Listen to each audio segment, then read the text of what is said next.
365 days of consistency can produce 0% real improvement. That's the risk.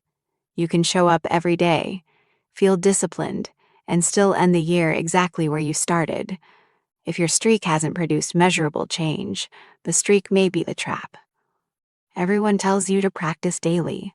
I did that for years, same routine, same comfort. The result: smooth habits, no jumps. Then I tried the opposite: short, deliberate sprints, followed by real distance. In weeks, not months, I saw visible gains. Speed increased, errors dropped, confidence shifted, numbers changed. That contrast matters. Growth doesn't follow a straight line, it follows a cycle. This is the sprint-TAWS integration cycle, a simple pattern that explains why streaks plateau and why bursts create change. I'll give you 4 rules and a 30-day experiment to test it yourself. But first, one question: when was the last time your biggest improvement happened during rest, not effort? Let's ground this. 2 language learners start on the same day. Learner practices 10 minutes every day on an app. The streak grows: 30 days, 90 days, 365 days. Learner B disappears for 5 days. Then does 90 minutes of deep, uncomfortable speaking practice. After 10 intense days, Learner B stops completely for 4 days. 6 months later, who can hold a real conversation? Learner A has perfect consistency. Learner B has uneven bursts followed by silence. Learner B progresses faster. Here's the reason: push hard and the system destabilizes. Step away and it rebuilds stronger. No destabilization, no rebuild. Low A-load consistency becomes maintenance. The brain adapts to the level of demand you repeat. If the demand never rises, neural wiring stabilizes. Stability feels productive, but it preserves the status quo. Picture a treadmill set to the same speed forever. You're moving. Your fitness isn't. Think of forging steel. Constant lukewarm heat changes nothing. You need intense heat, then cooling. Or a camera flash. A brief burst captures the image. Darkness develops it. Across sports, science, and art, the rhythm repeats: load, release, integrate. Keep this in mind: effort doesn't equal change. Change depends on how effort is structured. Checkpoint. If you can't point to your last 7-14-day period of unusually intense, deliberate practice, you're likely in maintenance mode. Let's turn the idea into a method. Rule 1 and Rule 2 define the first phase: compression. Compression is a short 7-14-day sprint where you raise cognitive load on purpose. This is not trying harder. It is choosing strain. In Peak, Anders Ericsson explains that deliberate practice is not repetition. It is focused correction at the edge of ability. That edge is uncomfortable, and the discomfort is the signal. Compression protocol. 1. Choose one narrow skill. Not learn Spanish. Instead, hold a 5-minute conversation without switching languages. 2. Schedule 90-120 minutes of deep work daily during the sprint. No multitasking. Treat it like surgery, not browsing. 3. Use recall before review. Attempt output first. Speak, write, solve. Then check mistakes. Review without attempt feels good but teaches little. 4. Stop before exhaustion. The goal is neural strain, not burnout. Think of fast charging a battery. You briefly raise voltage. You cannot keep it there without damage. Compression is controlled overload. Checkpoint. During a sprint, you should feel temporarily incompetent. If sessions feel easy, intensity is too low. Imagine you're preparing for a public speaking event. For 10 days, you rehearse daily for 90 minutes. You record yourself. You critique delivery. You practice without notes. Stress rises. Performance fluctuates. That instability is required. Spreading this over 90 days with light practice feels safe. Compressing it into 10 days creates measurable strain and measurable adaptation. By the end of 7-14 days, you stop. Not because you failed, but because compression without distance plateaus. So far, one rule matters: stress first. Now comes the part most people avoid. Rule 3, separation feels like doing nothing. It looks irresponsible. It triggers guilt. It is where the upgrade installs. Here's the mechanism. You shake the system. It cannot stay unstable. It must rebuild or break. Rest determines which one. Research summarized in Why We Sleep shows that memory consolidation happens during deep sleep. Patterns replay. Useful connections strengthen. Noise gets trimmed.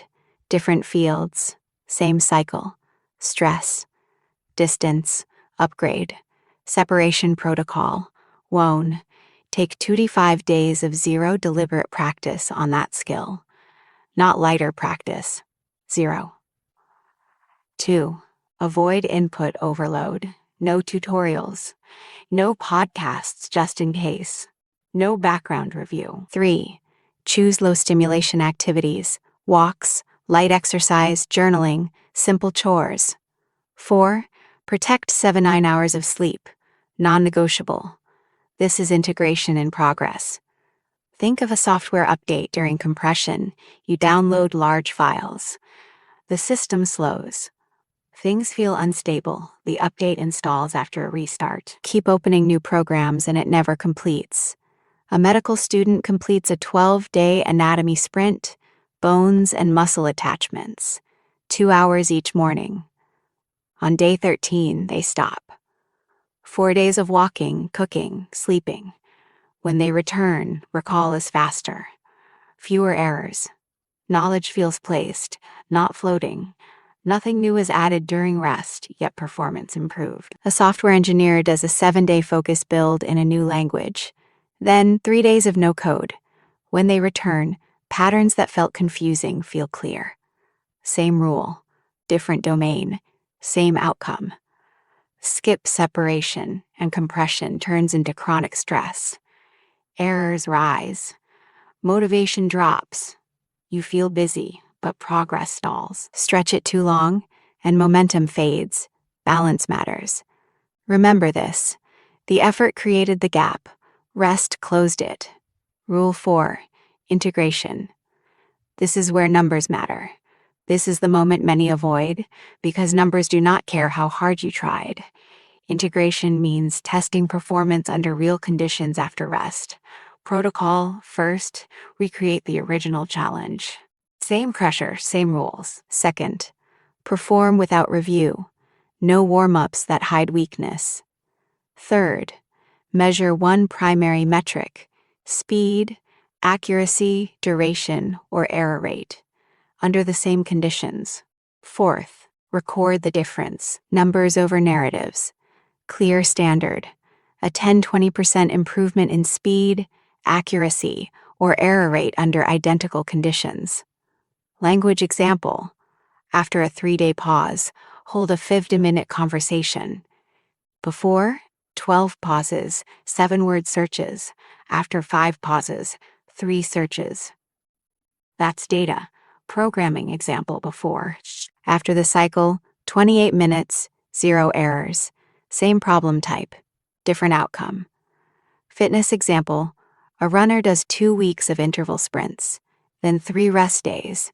On integration day, a 5K drops from 26 minutes to 23 at a lower heart rate.